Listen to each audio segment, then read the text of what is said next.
guys, this is the Watchman here, and I'm going to give you a few tips for a new collector that could save you a lot of time and money.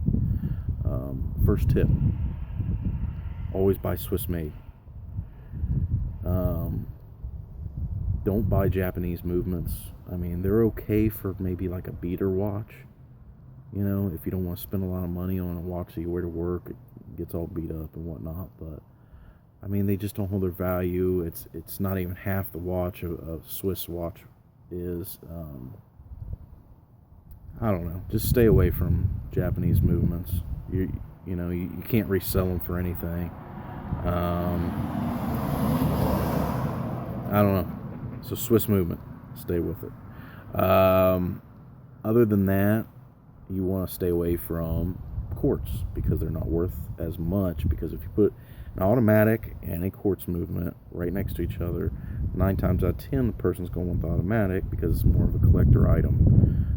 If you're wanting something that's cheap on maintenance and more accurate for like work or something, maybe a beater watch or whatever, I don't know, quartz would be the way to go. But if you're going to wear that watch 2 or 3 times a week and it's going to be like, you know, something that you're going to keep over time and collect, and go with automatic movements.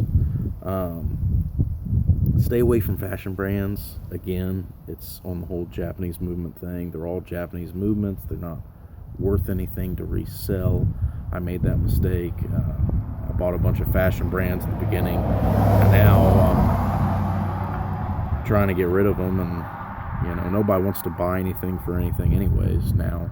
And so you may get a $300 watch, you may get $50 back, you know what I mean? So make sure it's going to hold its value just in case, you know. It's nice knowing that something you invest your money into is going to hold some of its value over time. Also, learn to save, guys. Learn to save. I see so many people, you know, say, I can't afford this watch. You know, it's just too much money. That watch is for rich people, you know. No. You know, like a Rolex, anybody on the street could have a Rolex. You just have to learn how to save. You know, it's painful because you can't go and buy a new watch every month or two. But over time,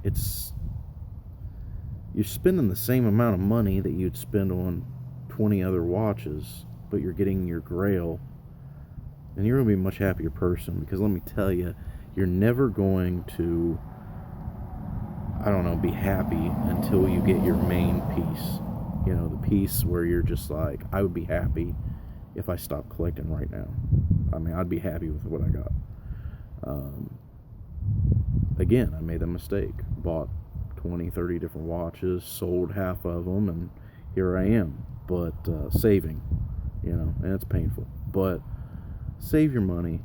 Get the thing that you want the most. And that way, you know, you got that out of the way, and then you can get all your other watches that are less expensive later on. You know, you ain't really got to worry about it, especially, you know, if I don't know, just hear me out. But let's see, what other tips do I have?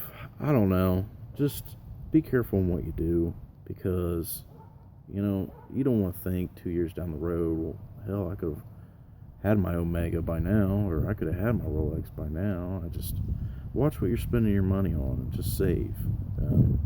Make sure you're getting things that are going to hold its value over time. A Rolex will hold its value over time, if not increase in value. I mean, so it's a win-win with that.